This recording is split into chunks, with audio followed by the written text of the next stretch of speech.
Hello and good evening, Quay. My name is Jeff Overmars. I am a communications advisor at the Nova Scotia Human Rights Commission, and I would like to welcome you to the third in the Human Rights on Screen panel discussion series, where the Human Rights Commission has partnered with the Atlantic International Film Festival to make a Nova Scotian film available for viewing for free online, and coupled that with a panel discussion inviting first voice representation to speak about the topics of the film and share perspectives on important human rights related issues.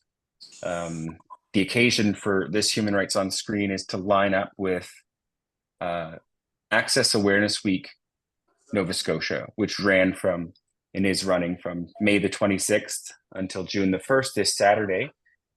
And so any folks that have not yet taken advantage of the free screening to watch Our Hearts Aren't Disabled can do so by visiting the Human Rights Commission website, getting your free ticket, and setting up some popcorn and enjoying the film.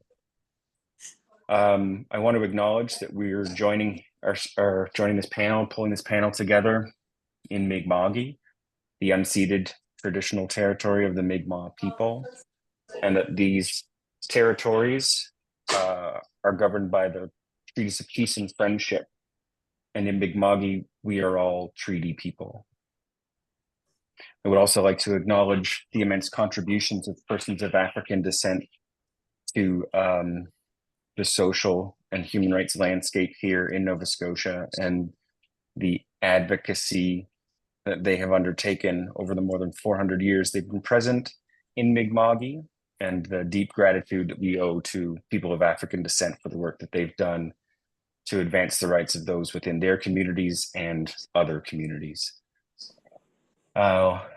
Briefly, just set up the evening. We'll do a round of questions to our panelists, and then we'll take some questions from participants who are on the call. You'll note that the Q&A button is there. That's where you can submit questions. You'll note also, if you can't see them on your screen, closed captions are enabled, and you would be able to click the caption button to enable those captions on screen.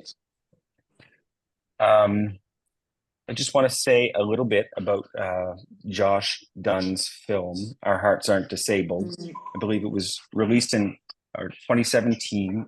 I saw this film as part of the Atlantic International Film Festival screening series, and was taken by the depictions of real people living lives with disabilities in Nova Scotia, and the vulnerability and honesty and generosity that they brought to the film, and have looked for an opportunity to bring Josh together with others to talk a bit about this film. And so before I go any further, I'm just going to briefly welcome Josh Dunn, who's here as a multidisciplinary artist and filmmaker. Josh is a comedian and poet, and a panel host extraordinaire for those who might have caught him earlier in the week, doing a wonderful job facilitating really important discussions around Access Awareness Week this week. Vicky Levack is also here with us. She is a very well-known advocate, activist, educator, broadcaster, and spokesperson currently for the Disability Rights Coalition, amongst many other things. I'll invite everybody to say a bit more about themselves if they wish at any point. Tammy Bernasky, Dr. Tammy Bernasky, is a assistant professor in the Faculty of Political Science, I believe, at Cape Breton University, and is coming to us live from the island. We're grateful for her to be here, as with others. I'm going to pause for a moment just to play the trailer of the film, which will kind of set the stage for the conversation. And then I will go into a question just in just a moment, just after I play the trailer, hoping that this will work.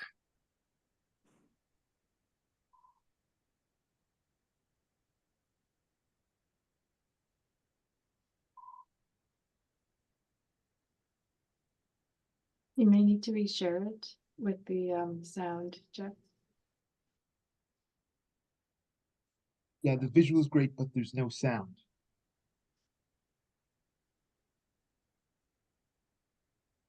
I'm sorry, Josh, did you say there's no sound? There's no sound. Yes, there's. Well, that's a terrible gaffe, isn't it, to start the night off on? We're just going to skip that part and we're going to roll with it because I'd rather not spend any time trying to fiddle with that. If folks are okay with that, I would invite you, if you haven't seen it, to Google the film trailer, which would have nicely set the tone. But hoping that some of those that are on the call today have seen the film. And Josh, I was going to start off speaking with you, basically, just to say again, just how much I appreciated the film, how wonderful I think it is, how I think it's a film that should be shown in schools as part of just creating awareness of different stories of disability and the importance of representation in film. I wanted to ask about where you were when the idea of creating this film came about. What was maybe some of the inspiration for the film? And how did you come about making it? Well, yeah, thanks so much, Jeff, for the kind words and encouragement. I would suggest that because it's kind of raw, I don't know that it should be shown below high school level and maybe not even below university level, but I definitely think it belongs in universities and colleges for sure. And so, oh, and just one little quick amend. I was probably thinking about it as far back as 2017 and applied for funding in 2018, but the film itself was not released until 2021.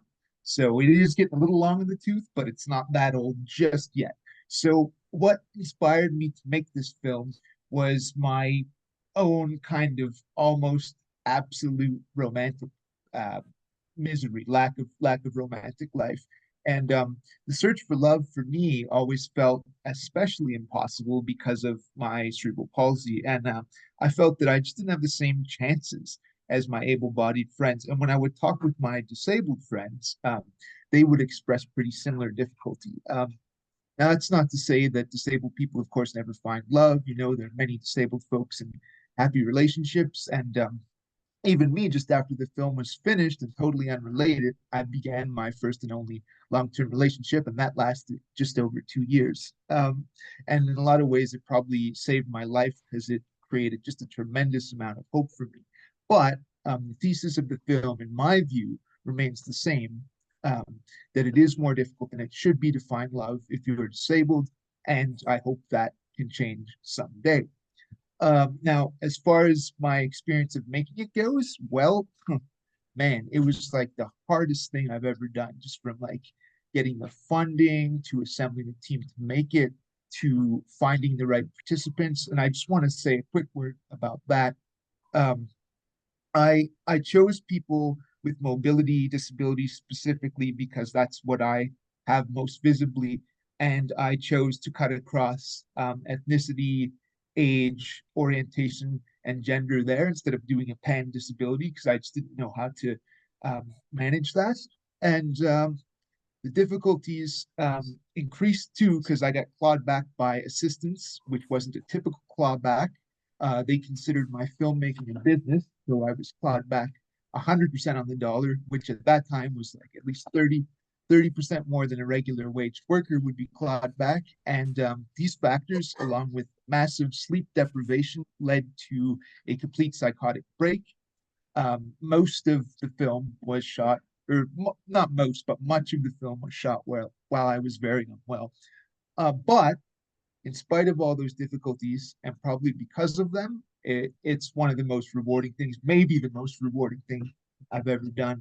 And I'm primarily a solo artist, and the film was able to encompass other people's experiences. And honestly, I'm not super comfortable working in a visual medium, but most people are visual learners. So I really hope that it's an effective tool in getting people's lives, struggles, and successes, and the truth of the problem across.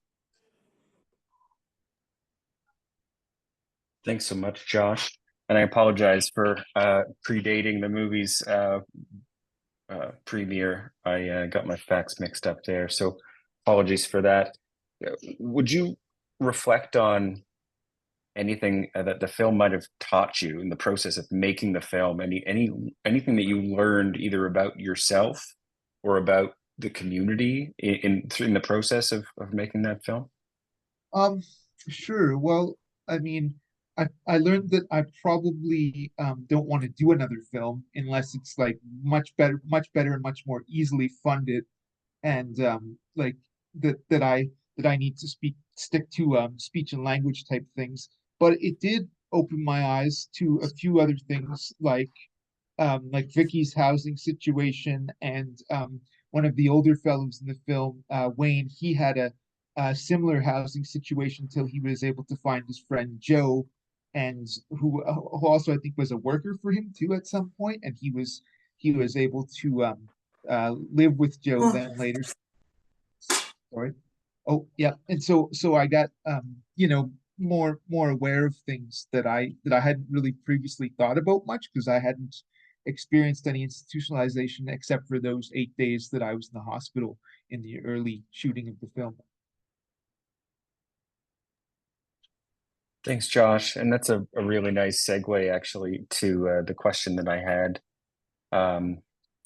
for Vicky. I might actually just jump into that and kind of switch up the order because I think you touched upon the situation in terms of Vicky's housing at the time.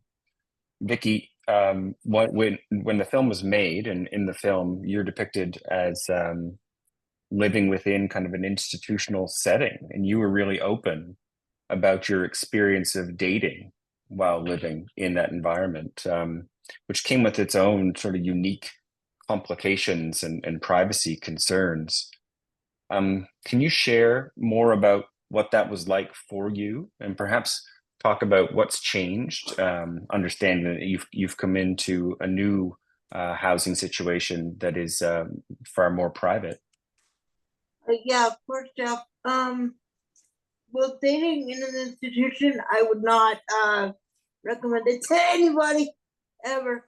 In fact, I would recommend that if you care about your loved ones at all, don't put them in an institution because that is not a place to thrive at all for anybody, regardless of their disability.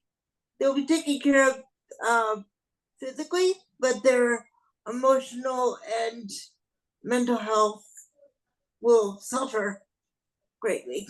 And even their physical health, like they'll stay alive, but that's about it. So obviously that made dating extremely difficult.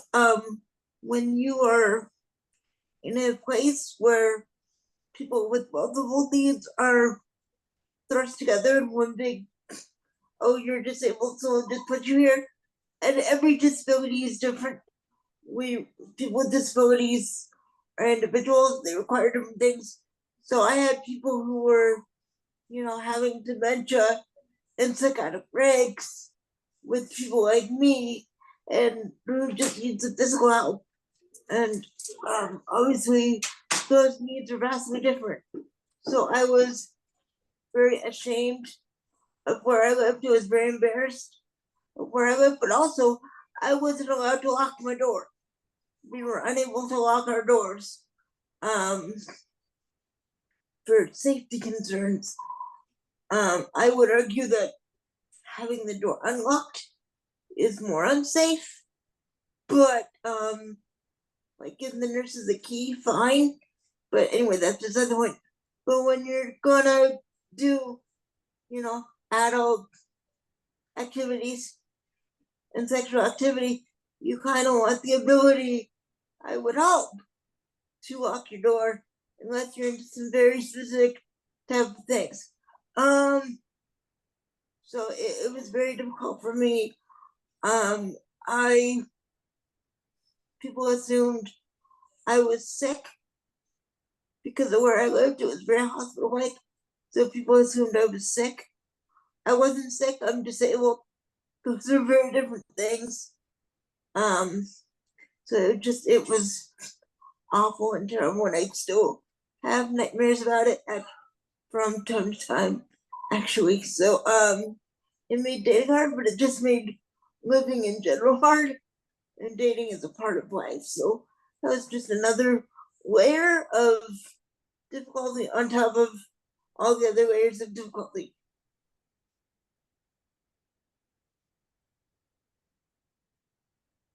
Oh, you're muted, Jeff. I am just all over the place today. Thanks, Vicky. I was going to prompt you further to speak if you're willing to or comfortable. Talking about how things have changed in the change within your housing arrangement. We're doing the happy stuff now. Of course, I want to talk about the happy stuff. So I got in what they call a shared services program. And IFF, which is the Independent Living Nova Scotia, that organization, who are great, they should get up, are now certified to be service provider, and they own 2 condos in a condo building. And I live in one unit with the woman, and then there's 2 other women in the unit next door, and we pool our care hours. I'm sorry, it's late when you're me. That we pool our care hours, and so with all that added up, it's 20% care, which is what I need to stay alive. So, and there's no screaming anymore, and I'm not looking over my shoulder, waiting to see if I get punched in the face. So that's nice. And I'm no longer ashamed of where I live. I'm actually more embarrassed. I'm actually very proud of where I live. I and my roommate and the roommate before me did before now, Jen Powley, who unfortunately passed away. She was a very staunch advocate. This project was actually her idea. She and the executive director, Carrie Ernst for IONS, created the business proposal for this program, presented it to the government. The government said, okay, we'll do it on a pilot basis. And now it's being implemented across the province. So I and Jen and 2 of the ladies next door were guinea pigs to prove that it would work. I mean, obviously we knew it would work because we know our own needs. We had to prove that to the people in power who had the money. So we were the guinea pigs for that. And now, because we've proven that when people get the supports they need, they can actually, thrive in community. Imagine that if people get what they need to live, they actually do really well. I don't know why we needed to prove that as a concept, but we did.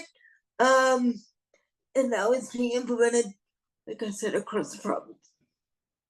So very, very proud.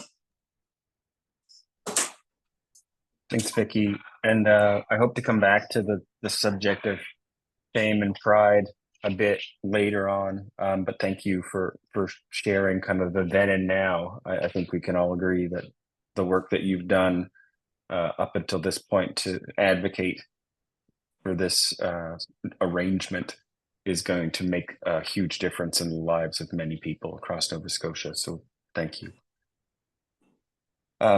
Tammy, over to you in Cape Breton. Representation in film and media is a subject that you have some academic study background in. People with disabilities are often limited to very stereotypical roles or characters, often lacking depth.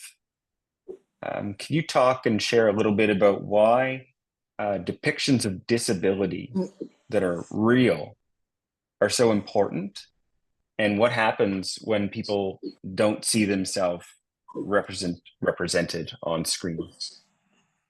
Sure, thanks, Jeff. So I've taught a little bit in this area, more than researched myself.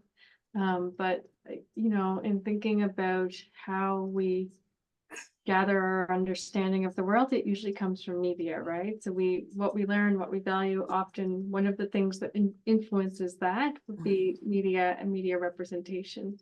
And there's a lot of scholars and researchers who look at how people with disabilities are represented. So, and this happens in a couple of ways. So first of all, thinking about how characters are represented. So often if there's a person or a character with a disability in a film, it's to serve a plot point around things like, well, the term supercrip is quite well known. The idea that somebody is superhuman for having a disability. Other kinds of misrepresentations would be things like having a disability is tragic, it's pitiful, it's monstrous, scary, and also the very harmful perception that having a disability means that you have a life not worth living. And so, and then on top of that, we have people who don't have disabilities playing the role of disabled characters or characters with disabilities, which is also harmful because for some people, they might feel like they're being made fun of or they're being mimicked in a way. It can be very hard to watch a part of your identity being represented by somebody who doesn't share that identity in film. And so a lot of folks have argued that why not hire people with disabilities to play people with disabilities in films.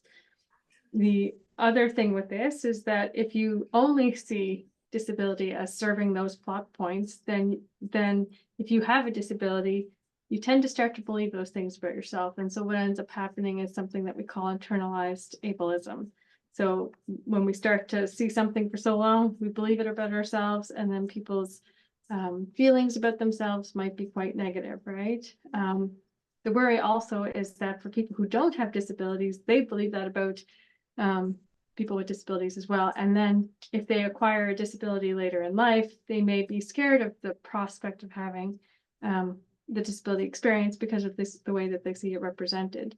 So many people argue that if you're gonna have people with disabilities in film, why not just have them for the sake of being there? They don't have to serve a point, doesn't have to come up in conversation. It could just be like how we live in everyday life. And I think that's really important. And so reflecting on not only more realistic ways that people live, but also showing that the positive side of living with a disability and how to celebrate diversity. I think celebrating disability is quite I guess maybe a unusual concept to people, and I think it's really important to be able to celebrate disability as a part of identity. Thanks very much, Tammy. Josh, I'm going to go over to you because I am mixing up the order of the questions, but I'm going to touch on the topic of dating apps. And I think we'll go around maybe to all of us on the panel, as I think each of us have a bit of experience. And I think the common agreement amongst anybody that's used dating apps is that they can be horrible. But they are what they are, and they are kind of a modern reality for anybody that's been dating in the last decade or so. Wondering if you can share a little bit about your experience with dating apps. Yeah, sure. How you use them, and maybe just the idea of disclosing a disability on a dating app or not disclosing, what the timing of that might have been like in your experience, and what your experiences have been using dating apps. Yeah, absolutely. So I'll answer that, and then I kind of want to ask another question that I'd like everybody to think about in relation to what Tammy just said. So, okay, first of all, the dating apps, like, yes, they are quite troublesome at times, but I don't actually hate them because it's through the dating apps that I was able to have my two happiest relationships, right? So I owe them a debt of gratitude, really. Even though most of my experiences were bad on them, I still had two happy ones that I didn't really have in real life, right? And I think there are many keys that you can pay attention to just by the way somebody presents themselves or the look in their face, that you can kind of tell if you're a good match or not, if you're keen and a careful observer. That's not to say there aren't tons of problems too. So I think overall, they've been a great help. There was unfortunately one really bad experience in 2020 because I had disclosed my disability, and then this lady was like, she comes over and she's like, "Oh wow, you're way more disabled than I realized. I don't know if this is gonna work." And stupidly, I was like, "Oh yeah, well let's see." And then about 2 weeks later, it's like we meet out, and she drops the bomb, "Oh, really? You are too disabled to date, right?" And that led to some posts, and I contemplated euthanasia, and I react very badly to being disrespected, and I wasn't. It's the funny thing, like I wasn't necessarily set on this relationship at all because it was new, but just the egregious level of disrespect I felt so sickened by. Um, but in terms of strategy you had mentioned, right? So like disclosing disability or not.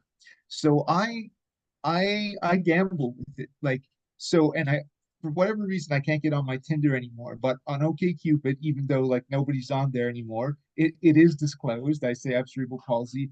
On my Bumble, it is not disclosed. And that's just like strategy, like now. That said though, I absolutely disclose before a first meetup because they're not going to be expecting crutches or a scooter or things of that nature, right? So I absolutely disclosed then. And ironically enough, that happy 2-year relationship that I had, that happened off Bumble where I didn't disclose. And on our very first meeting, and this is somebody who's had, a lot of rejection around the stuff. My future partner, she said, I don't really see it being a problem. And the way that she said it, like I knew that she was telling the truth, that what my disability wasn't a problem for her. So mixed bag, of course, but overall, better to have them than not, and I've had happiness from them. And the question that I want to circle back to, sort of what Tammy says, if we don't have time, no problem. But We I do, wonder if Josh. Yeah, please do. people feel that disability representation in the media is changing, for like not fast enough, but it's changing better. And I did want to say a quick thing. I don't think anybody who's not disabled visibly should be playing visibly disabled parts. There was a wonderful comic, I can't remember her name now, but she said something like, if Madonna can't play me, or if I can't play Madonna, Madonna can't play me, right? So, but people think the representation is slowly getting better because I think it is, but I just wonder what others might have to say about that. Tammy, I wonder in the process of teaching this topic, whether that you've observed or others have observed in the field, any change for the better? Certainly, yeah. I mean, I notice it all the time now. I find it very hard to watch movies because I once you start thinking about something from a particular perspective, you can't help but always notice it. And I do think there's some more accurate and positive representation of disability. There's some cartoons that recently came out that I think treated disability in a good way, where it's either just, the cartoon character had a disability and it wasn't mentioned, or it was mentioned, but in a way that just made sense as it would in daily life. And I can't think of the name of the cartoon that I'm thinking of. But even in things like Finding Nemo and things like that, there's like some representation that is more positive. And I'm thinking about this from a young child's perspective, because if kids don't see themselves represented from a young age, then that can create issues as well. But certainly there's been there's been films that have come out and Netflix series as well, where there's been characters and people who have disabilities playing those roles. So I think there is some change happening, and I definitely think that we've made some progress. Yeah, and I think as more and more people are going into creative fields and pushing for representation and writing scripts and producing films, even like this film that we're speaking about, just having those characters being on screen, those real people telling their true stories. Yeah, when I was Thanks. teaching, I taught a course, media and disability here at Cape Breton University. And as I was teaching the course, at that point, there had only been 2 people who'd won Oscars who were people with disabilities. Lots of people have won for playing characters who had disabilities, but they didn't have disabilities themselves. And some famous people were known to say, well, you want to have that character because those are the ones that get you Oscars. And then while I was teaching the course, Coda came out, the film, and an Oscar was won. So there's been 3 since, I guess, since it's been measured, but there's been at least 3 people with disabilities, actors with disabilities who've won for their roles in films. But again, that was only one in the last 50 years, I think. So there's a long way to go for sure. There's also a young woman who won a Tony. I know it's not a like movie thing, but as a Broadway buff, when I saw somebody with a disability in a wheelchair win a Tony, I was like, holy shit. Like, we made it, guys. Like, we're there. Now the problem was she couldn't get on the stage because there was no ramp. So that was a little bit of a commentary, but she did win, and she did get to give a speech. Vicky, we had a question later on in the agenda. We're just shuffling it all up based upon where the conversation is going. But I was asking the question. You've been a star in this film, and you've been in another short, I believe you said. But yes, a short film, yes. What other characters would you love to see or play on screen? Well, we're talking about playing because I have a list of. We're talking about playing. I want to play a villain, but a villain who's not a villain because of her disability, but a villain just because she's a shitty person. And I'd like to play a mean girl because I think that would be cool. Like, you know, like the Karen out of Office who just everybody hates her. I want to play that woman because I've never had the chance, and I've never seen a woman who's like.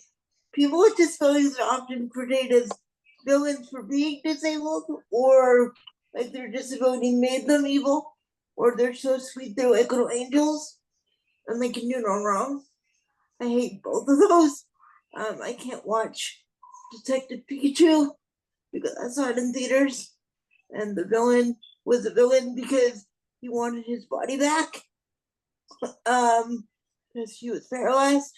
So his whole evil plan was so he could get his body to like work again. I was like, man, you just ruined Pikachu. What you gotta do that for? We can't have anything sacred. But if I could go back to that, it would be, yeah, I'd like to play a villain who's a villain just because she's a bad person. Or a bitch. Because I don't think we have enough bitchy disabled people. We're portrayed as saints, and I don't want that. I don't want to participate in that. Yeah, I really I'm also appreciate waiting that. for the disabled Disney princess. She's not there yet. 2024, we still don't have one. Call me Disney. I do some voice acting, so I think that would be fun.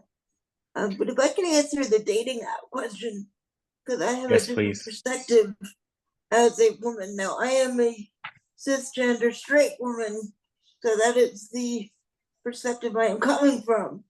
But in terms of disclosure, I disclose right away, like on my profile. It's the top sentence of my profile is, "Hi, my name is Vicky. I use a wheelchair. If that bothers you, don't read on." Like, and quite honestly, if somebody is that ableist, I don't want to date them. And I mean, I am an educator, but when I go on those apps, I'm not there as an educator. I'm there as a woman trying to find a partner. So I don't have time to educate you while I'm on this app. And if you want me to educate you, pay me $50 an hour like everyone else.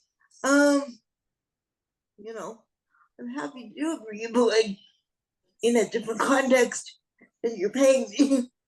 Because I'm not disclosing my trauma for free. Also, there's a specific type of misogyny that I think women with disabilities face that is different from able-bodied women. you know, I can't really describe it, but I've spoken to other women with disabilities, and they go, no, that happens. That happens, like it's not in your head. And yeah, so it's ableist misogyny. So it's like, you know, I'm gonna be a little graphic, but not much, but these are things that men, and again, I'm straight, so I've only interacted with men on these apps, have said to me, instead of asking my name or anything like that or saying hello, they go, can you fuck? And that is the first message they send me. Or does your pussy work? I'm like, hi. You know, they don't start with hi. Those are the questions they start with. And I'm like, and with the can you fuck, depending on how I feel, I go, I can, but not with you. Like, I could, but I'm not gonna. Like, so that's, and again, that's sort of misogyny, like enablism. If you do that, I don't want to date you. So I disclose right away, just sort of try to weed out the ableists. But that's just a personal preference. Everyone is different. May I ask a follow-up question to that? Is that okay? Yes, of course, Josh. Yeah, so I wonder, Vicky, if you think that like how much of that to do is with like just being a woman or like the say, because like you know how like because to an able-bodied person the asshole guy might just be like, oh hey, like want to fuck or like send you a dick pic, so it wouldn't be questions about your disability necessarily, but just getting right to that grossness right off the bat like that. Do you think that you're more prone to that from being disabled, or is it just I being don't think I'm more prone to that at all. no? I think that's just a thing us women do. And Right. like in general, it is the female experience. And it depends what you mean by grossness, because like I'm to the point in my life. Okay, I'm 33 years old, and men on dating apps, I have very low expectations because of my experiences. So if a man asks if he can send a dick, even if I don't want it, I'll let him do it because at least he asked. So I feel like I'm rewarding good behavior, like you Right. know. But that's kind of a weird thing to think in my head. But I'm like, oh, at least he asked. So if I say yes, maybe that woman he'll ask the next woman before he does it. Right. Yeah, I think inquiring about consent at least, or having that perspective of that is really important. Yeah. And I think when I said that we hate them with the royal we, Josh, I think it was very much like people's behaviors tend to be a little exaggerated online, Yes. period. And so people who are showing up as this level of ableist misogyny behind the veil of a digital profile likely possess some of that in person as well, but it shows up so violently and vulgarly on digital platforms because there is this removal, this degree of separation or something. Yeah, that's an Um, interesting thing. We probably wouldn't be inclined to be as rude off the bat in person. Yeah. Yeah. Tammy, I'm gonna bring you in here because the type of violent ableist misogyny that Vicky has described and just the issue of intimate partner violence and violence against women with disabilities, there's a connection there in some way, I think, around the prevalence of violence against women with disabilities being a significant issue that you have some knowledge of in your field. Would you be able to talk a bit about that and the issue as you're aware of, familiar with it? Sure, yeah.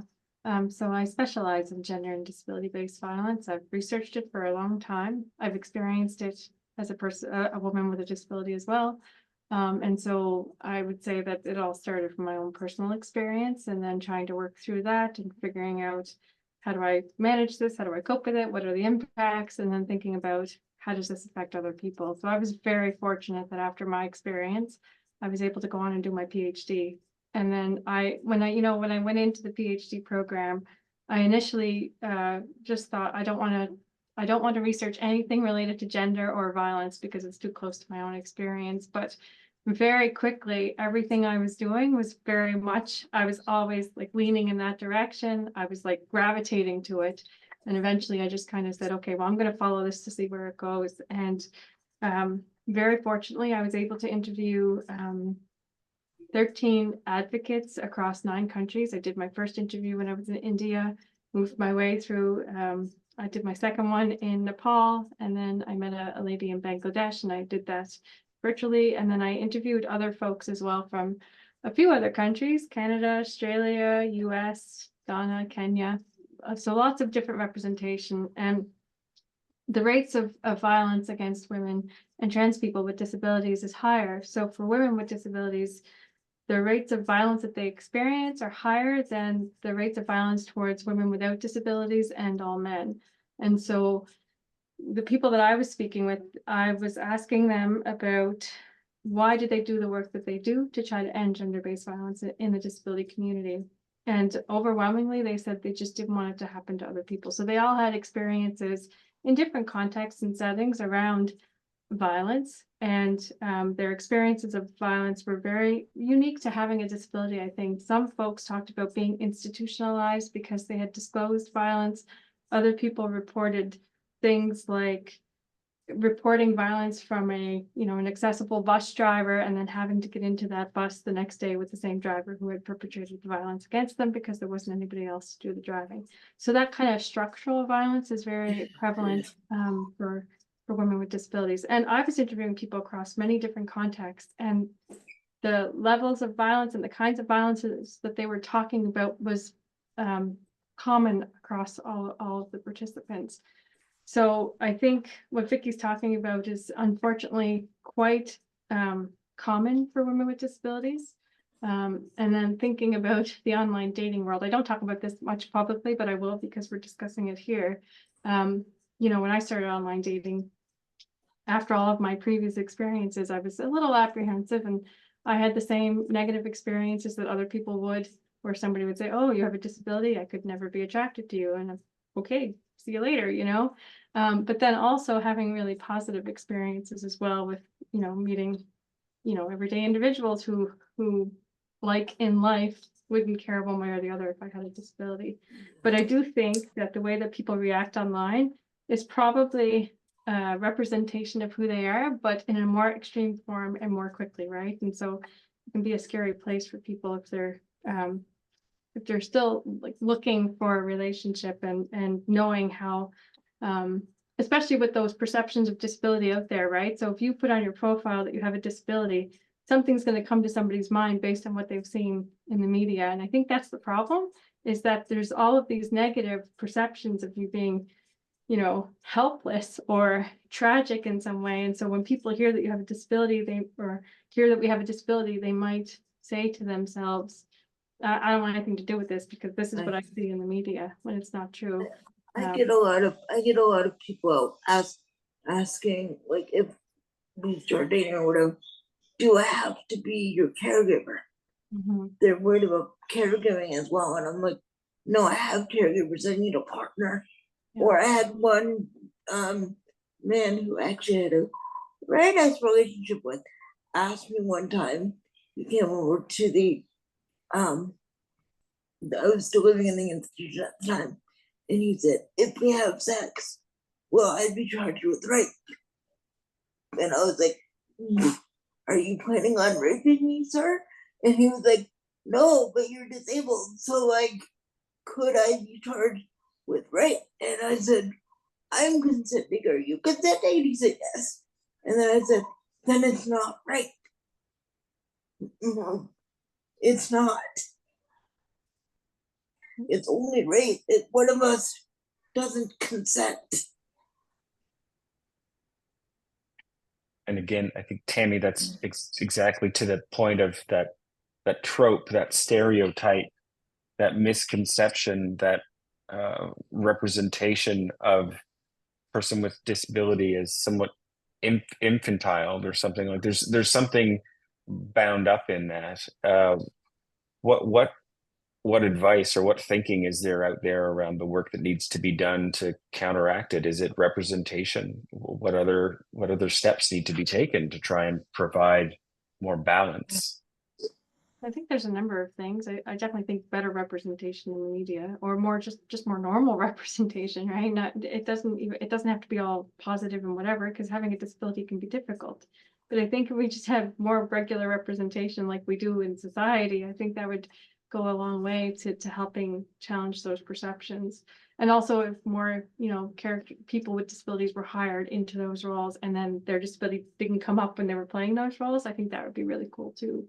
I think for people when they grow up, I've had my disability my whole life, and as a young child, I never saw anybody with a disability anywhere. I didn't even see any grown-ups. I might have been, and I say this in my book, I think I might have been about 8 years old when I realized I wasn't going to grow out of my disability. I thought because all of the people I'd seen with disabilities were kids in the hospital, I assumed that that's what was going to happen, that I was going to grow up and not have a disability because I hadn't seen an adult until I was about, I don't know, 6, 7, 8 or something.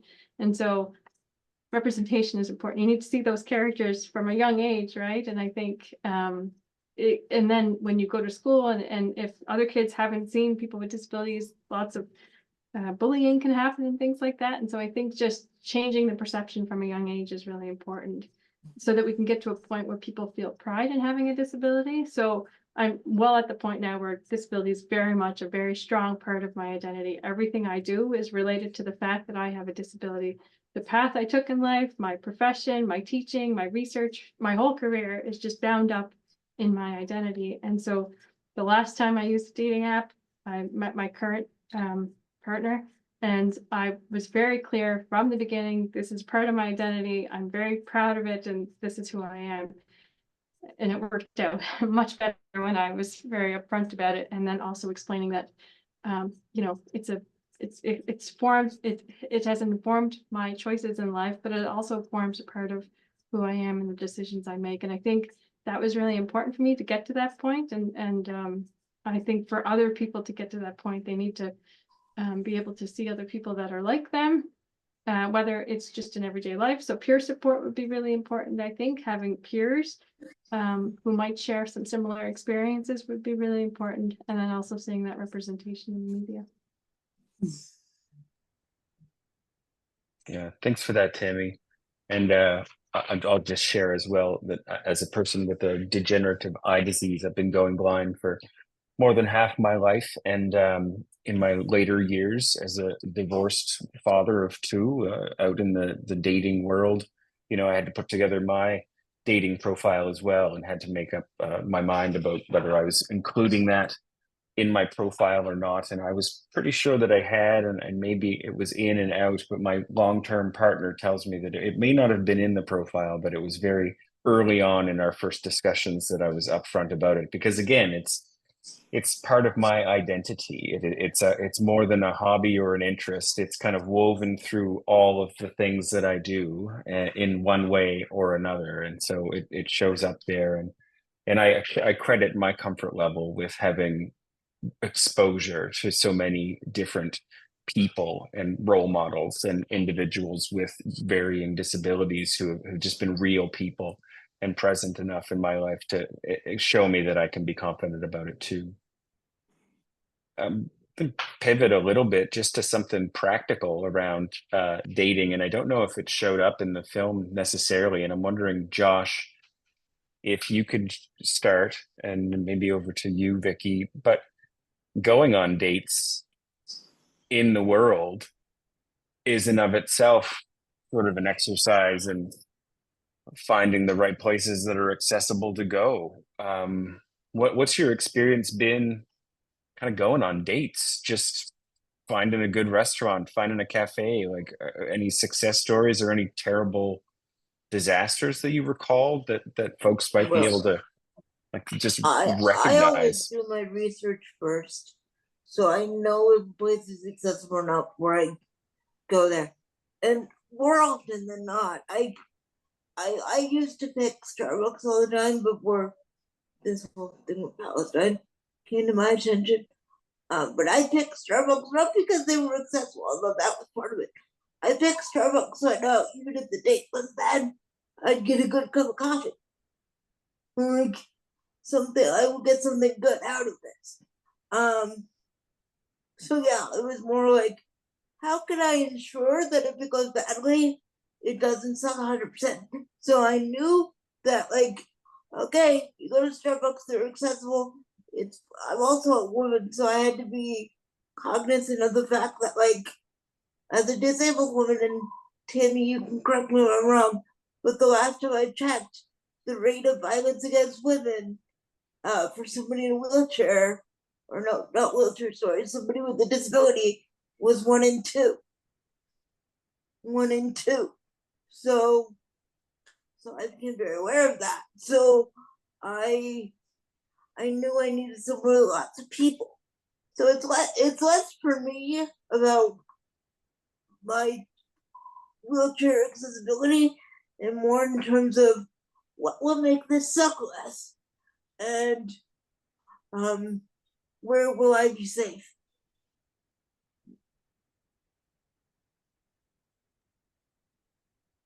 Josh, anything to share on that topic of just finding the spot to go to, or what you found Yeah. to be good spots? Absolutely. My experience is a little different than a lot of disabled folks. And even so, for me, like I've CP as well, but I mostly just use crutches or a scooter sometimes. But you know, I can like crawl up some stairs if I have to. Um, and so, but however, and which you'll often see me disappearing from these panels at certain times and stuff like that, is I have a really bad urinary disorder that seems to be resistant to all kinds of treatment. Catheters don't work, and it's like it's really frequent, really difficult. If I don't get them in time, I'm in like super pain and even worse. So I really prefer places that are quiet and that I have a better chance with bathrooms that are like individual rooms as opposed to like stalls where people can just walk in and disrupt me. So that sort of like, so that's almost like an invisible thing that limits me a bit more than the visible, the mobility restrictions. So, and I just want to add on that that's what Vicky was saying. That is a terrible statistic. 1 in 2, 50% chance of experiencing some violence if you're a disabled woman on a date. That's awful. It shouldn't be like that. And even me, like as a man, right? Like 99% less chance of something to happen. But you know, if like, and I am straight as well, and don't only date women. So, but you know, if somebody did want to like pull something and had a knife, they could probably like get away with like robbing me or hurting me if it came down to it, right? I've just been very lucky that as a man, I've only ever felt really threatened when other men have hit on me because it's that like that thing of male violence. So yeah, so my needs in dating are probably a bit different than most folks with mobility challenges, but yeah, I definitely have some accommodation that needs to happen. Yeah. Thanks, Josh. And before I ask you, Tammy, if you've got anything to share on that topic in particular, I do want to plug for those that are watching and tuned in and listening that not seeing any questions in the Q&A. And if there were any that are coming to mind, drop them in and we'll get to a point where we can start pulling from there as well. Tammy, Yeah, I know what's for your me, experience been? I'm comfortable answering anything. So if anybody has things that are like, oh, that's too personal, no, it's not. If there's any question about who's comfortable to I'll throw it to you, Vicky. Tammy, have you any experience with like particular dating, just the generalities of dating and finding spots to go to that are supportive, inclusive, accessible? So I lived in Toronto for a number of years, and so there's a lot of different places there. It's a lot easier to find accessible places and places with lots of people. I don't know if this is a disability specific thing, but as a woman, I would always want to be in a public place if I was meeting somebody from online dating.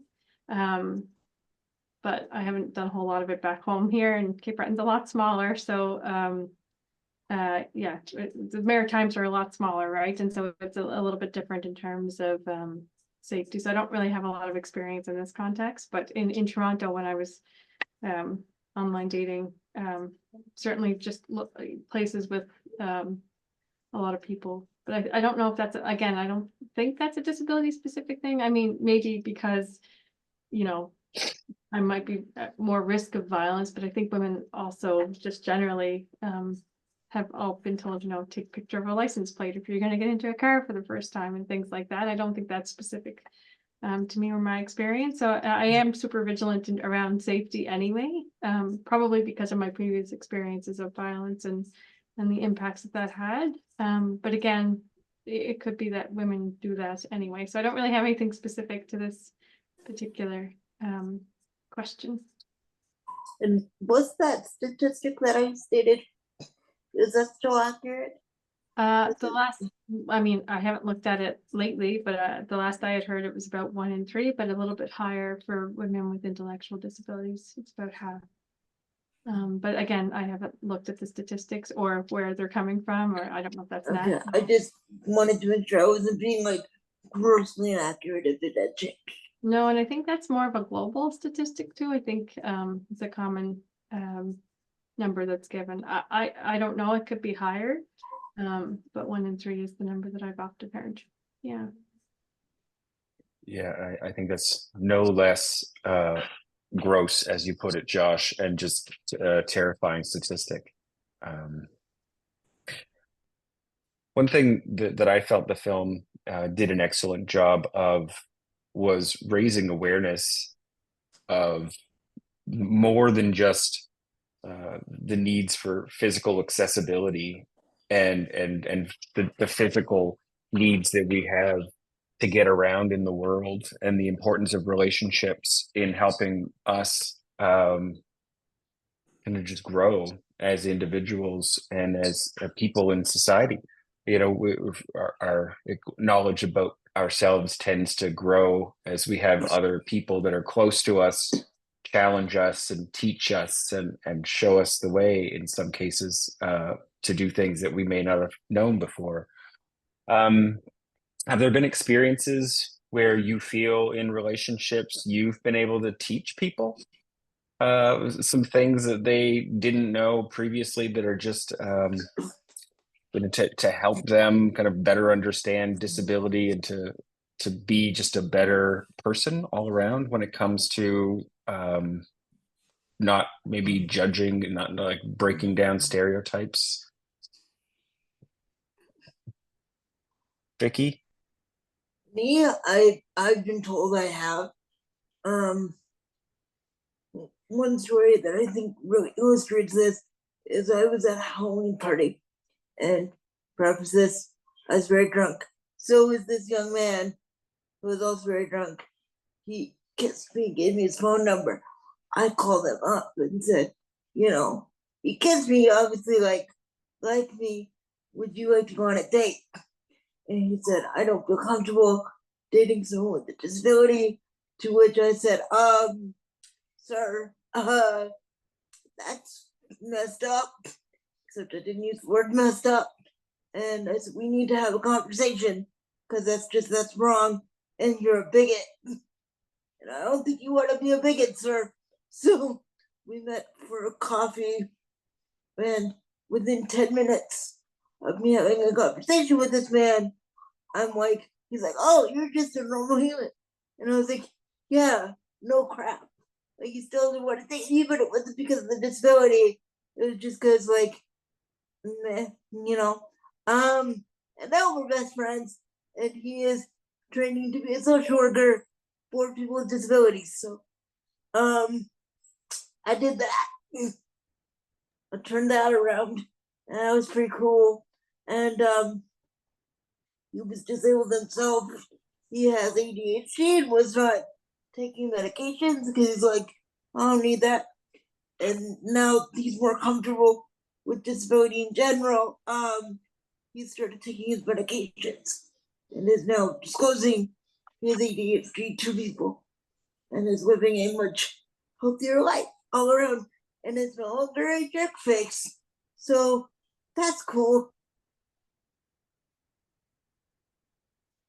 Yeah, that is really cool, Vicky, and that is exactly the sort of response I was hoping that you would bring to this, because I think we all start out in relationships thinking that, you know, this is the one, and it may not be, but you may end up staying in close relationship and learning from people, and then you get to watch them grow and they get to watch you grow, and it is just part of the mix of being social and in the world. Josh, have you had any experiences where you felt like that sort of exchange of shared learning or teaching happened just by way of, you know, going on a date? Um, I don't know, and I'll tell you why, because there are a couple of things, and I don't know that it was I had a bad relationship during kind of the early days of the film, and in that one, I felt that me being more visibly disabled, that I validated somebody else's disability identity, and it was just I mean I was in it too, so I made some wrong decisions in that one. And I'm kind of stumbling around this because I don't know what the answer is, but what I will say is that my last partner of my only long-term relationship that lasted about 2 years, she did say that I was the best guy she ever dated. So even though it didn't work out, like at least so I think just like being myself and trying to be the best partner I could be. So but I don't know that that's like disability related or not, you know, in terms of what I've like. I don't know that I've um, done any educating by my romance or not, you know. I'm not sure. Thanks, Josh. Tammy, any reflection listening to Josh and Vicky respond that makes you think of a moment of your own or experience? I'm thinking of it more broadly, not so much in the dating context, but in my teaching. So, you know, one of the first courses I taught at CBU was looking at media and disability. And I've had students who said, you know, I didn't really think about representation in media until you mentioned it. Or I told them stories of people who had disabilities. And one of the things I got them to do at the end of that course was so I told them about a number of people who had disabilities who were in the media for different reasons or had different experiences. And one of the final assignments was to get students to write a letter to one of the people that they had learned about in the course and what impact that had on them. And I won't go into details of that for privacy reasons, but just thinking about the ways that students talked about different people that they had learned about. Or one time I showed the film Shameless, The Art of Disability. I don't know if you've seen that, but quite a wonderful film with, you know, disabled folks talking about art and disability. And when I showed that in the class, one of the students said, you know, I really enjoyed that film. And even though we had to watch it for class in class, I would have watched it anyway. And I'm going to go and tell my friends about this and we're going to watch it together. And so I just think that I have the opportunity in classroom often to talk about disability and to talk about experience, and maybe even just by virtue of being in the classroom with a mobility disability, I can have those honest conversations about what it means to have a disability. Also, that my experience of disability is very unique to me. Somebody could have the same disability as me and have very different experiences, right? And so just thinking about diversity within the disability community in terms of different aspects of identity, but also different kinds of disability and how all of those things come together to shape our experiences. And so I've been very fortunate that I've been able to bring up the conversation around disability in a number of my courses. I do it all the time. I can't help it, even when I'm not trying to. It just kind of happens because that's what I know. And I think often, you know, students are very responsive to that, and I'm really hoping that they take this with them as they, you know, carry on through their careers or whatever their life choices might be after they finish their courses. Thanks, Tammy. It makes me happy to think of you embedded in the political science department, teaching future politicians and sneaking in some disability-related education into the curriculum as a way of just raising awareness and kind of getting people comfortable talking about these topics. I think it's something we should be seeing more of and encouraging more of all the time, and not just during Access Awareness Week, for example. So let me just clarify, I'm in the Department of Illinois Political and Social Studies, but I teach political science. Yeah, Okay, well, that's good. Not a big deal. You're spreading it around. Thank you, Tammy. That's my error count is getting up this evening, so it's obviously been a long day. I am going to encourage folks, if there are any questions, to pop them in the question and answer box.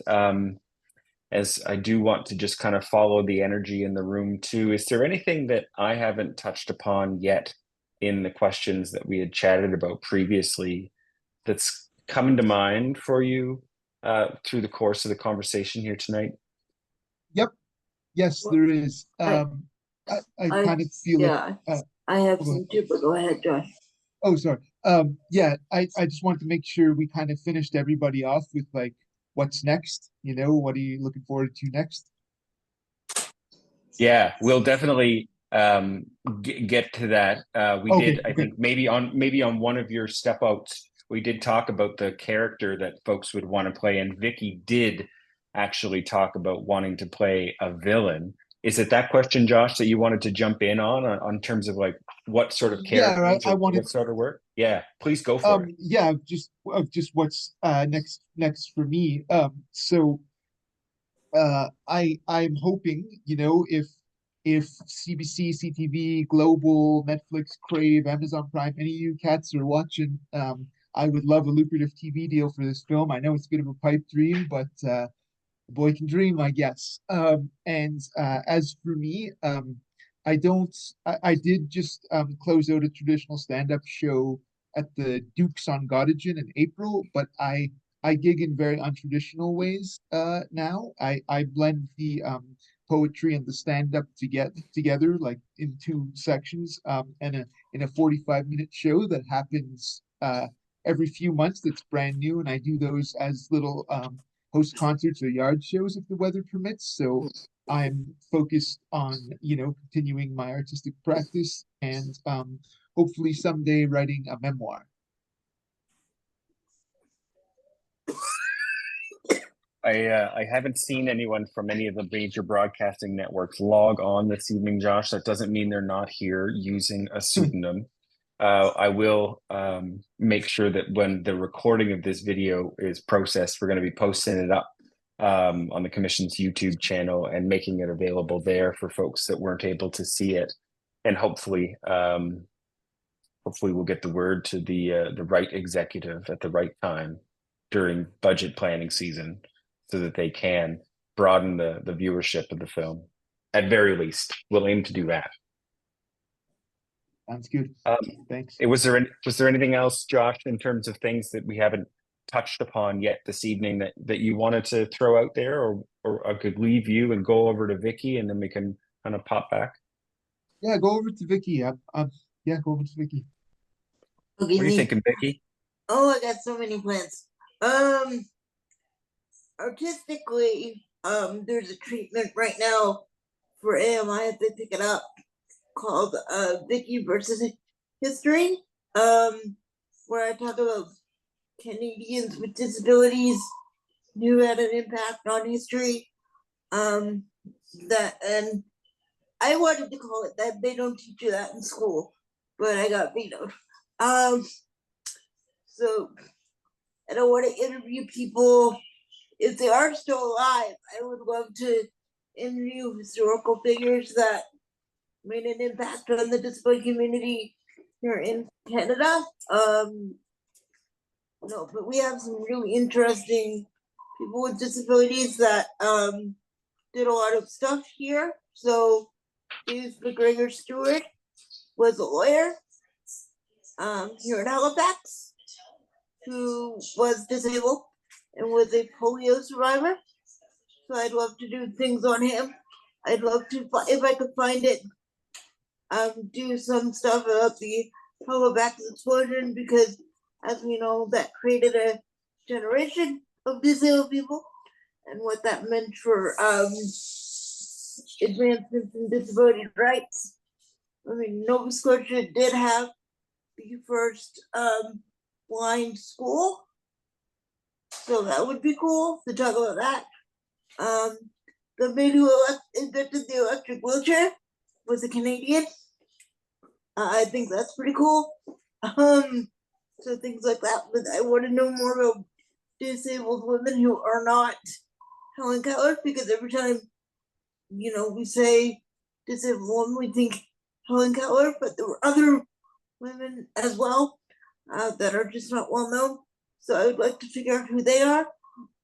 Also, I'd like to do more podcast episodes. So CVC, give me more work and give me more than 5 minutes, please. Because in order to delve into these topics, I need a good 45 minutes to do with the show what I want to do. I want a talk show. So if AMI, if you're watching this, you keep telling me you'll give me one when you get the budget. So now that my profile is a little higher, you have the budget now. But eventually I would like to write a memoir as well, but I think I'm a little too young. So I need a little more life experience under my belt before I would feel comfortable having enough for a memoir. Wow, that sounds amazing. I'm really intrigued by the historical characters who've had an influence on disability in Canada, and I would love to see that come to fruition. I have no sway within the Accessible Media Inc. Empire, but I think I've met a few folks that have either been on the board or work there, so maybe they're more accessible than the CBC execs. So we'll work on that one too, Vicky. I don't know. I'm starting the hashtag Give Vicky Talk Show. So yeah. Give Vicky a show. So yeah. Okay. Yeah. I'll see what I can do about attaching that to a post tomorrow. Perhaps when we share the recording of this, we can get that started. Thank you so much. Tammy, what are you working on? You know, you're coming at the end of the academic year in Cape Breton. Where's your research attention these days? What are you working on? Oh, I'm very fortunate that I'm in a position and I'm researching all the things that I love to research. So I finished teaching for the semester, but lots going on. I'm wrapping up a project on gender and disability-based violence experienced by post-secondary students in Nova Scotia. So that's wrapping up now, just the write-up of that. I'm wrapping up one project looking at the impact of medical assistance in dying on people with disabilities in Canada. I did a media scan with some folks on that, and we just got internal grant to keep that going. So I'm really excited to expand that research and look at some more things around medical assistance in dying, including doing a scan of what other jurisdictions are doing outside of Canada around medical assistance in dying. And I'm very much looking at how it's impacting people with disabilities because of their higher levels of poverty and housing insecurity, and how people are applying for non-medical reasons for medical assistance in dying. And so I'm very concerned about that. And so we're going to be doing some research in that area. And then we're just about to start another research project. I'm partnering with another professor at St. Mary's University, and we're looking at the experiences of immigrants with disabilities in seeking employment. The focus of that project will be to look at ways to build disability confident employers. So ensuring that immigrants with disabilities, when they're trying to seek employment, how do they interact with employers, and how do we ensure that employers are confident when they're hiring people with disabilities? So those are just a few of the research projects that I'm working on, and I'm really excited to see where those go next. yeah, so that's been my work up to this point. I think for me, in all of the things that I do, I'm a big fan of storytelling, and I think it's really important to share stories, and that's why it's important to do things like this. And I'm really hoping that we get to a point in society where we're okay as people with disabilities saying, my heart is disabled along with the rest of me, you know, and I think that kind of pride in having a disability, I think we can get there. It just, there's some work that needs to be done to help with societal expectations and perceptions. Thanks, Tammy. Are folks able to find your research online? Is that something that is cataloged somewhere? Where would you direct folks if they were interested in reading up on you and the work that you've done? Oh, I haven't put it on my profile on my website, on the website here. I can show you what the book cover looks like from my previous research. And maybe I'll just talk about representation for a minute if I could. Is that okay? Yeah, I think so. A quick second here. So this book is based on my dissertation research, and I had the greatest publisher. They publish with internationally, they publish with academics and with community organizers and community development folks. And I asked them not to tokenize disability with this cover. I asked them to do something more abstract because I didn't want a person with a disability that I didn't know on the cover. And so they came up with this abstract image, and all of the light blue pieces are kind of different representations as much as you could around disability. I guess maybe that's a good question, though. I should probably start putting some of this on the internet somewhere. We will be publishing our findings from the two projects, the first BAIT project and the gender-based violence project. Once they finish, we're still wrapping those up. So there's still a couple more months for those. But we'll be posting those in various medias once they're available. Thanks so much, Tammy. Where can folks pick up your book? Oh, well, you could order it from the publisher, which is Practical Action Publishing, or if you're in Cape Breton, you could go to On Paper Books. They sell it as well. I think it's on Amazon, maybe. There's a few they distribute to different bookstores across the world. So I guess the best place to get it would probably be the publisher themselves. They're based in the UK, or even Amazon, I guess. Yeah. Also, I know our local bookstore here, Bookmark, they may not have it, but if you ask them, they'll get you anything you want. Yeah, a lot of small Yeah. bookstores do that, where they'll order things in. Yeah. Is it available in an audio format? It's not in audio. There is a like a e-version, but it hasn't been done in audio. It's a good question though, and I did inquire into that, and it hasn't happened yet. But I could always inquire again, and I take your point. Yeah. Because I know for me, if I want to read anything, it has to be in an audio format, or I can't read it. And I'll say that my favorite is when the author reads the book themselves, because then it really gets infused with their intention. Putting it out there, Tammy, is that you may have a summer project. Yeah. It's cheaper if you narrate it yourself. Josh, where could folks find out more about your shows, your upcoming work, and how they can support you? I'm so glad you asked me that, Jeff, because there was just a couple of things I left out. I wanted to say to everybody, buy Tammy's book, and I encourage Tammy, if she has the time and energy, to do her own audio version if she's so inclined. And I support the hashtag Give Vicky a Talk Show. So I hope those things happen. I'm primarily I'm on LinkedIn, and I can't really access my Instagram too well. So primarily people can find me on Facebook. I'm Josh Dunn on Facebook. It's kind of a side profile with green aviator shades and a like 40s leather bomber jacket. I look like your grandpa when he was a young man. And the things that I left out that I forgot to tell people is that those poetry comedy shows that I do, they're called Truth Telling, and Volume 7 will happen sometime probably between late June and late July. So look for that on my Facebook. And I also have an irregular podcast that is halted called Gimpin' Ain't Easy, which is loosely disability themed, not exclusively though. And it's interview style format, primarily with artists really.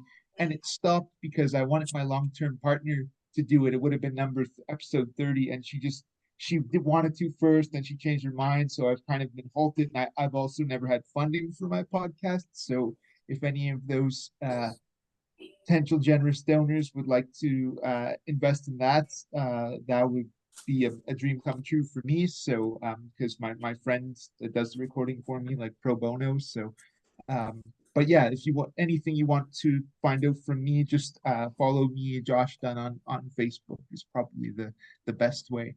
Thanks. Thank you, Josh. Thank you, Tammy, and thank you so much, Vicky, and thank you to, I want to say, Aaron and Sydney, our ASL interpreters. So grateful for your presence here with us this evening. The lack of questions in the Q&A box does not discourage me in the least. I think it's a vote of confidence that we covered a lot of ground here this evening. And I, again, just want to genuinely thank you, Josh, for the film that you put out into the world.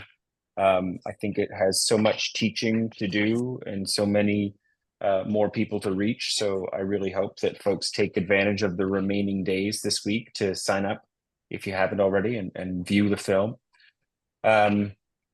Thanks very much to everyone. And unless there's any parting words, any last words, I'll bid you all adieu and say a good evening. Thanks so much, everybody. Thanks, folks. Thank you. Well, then.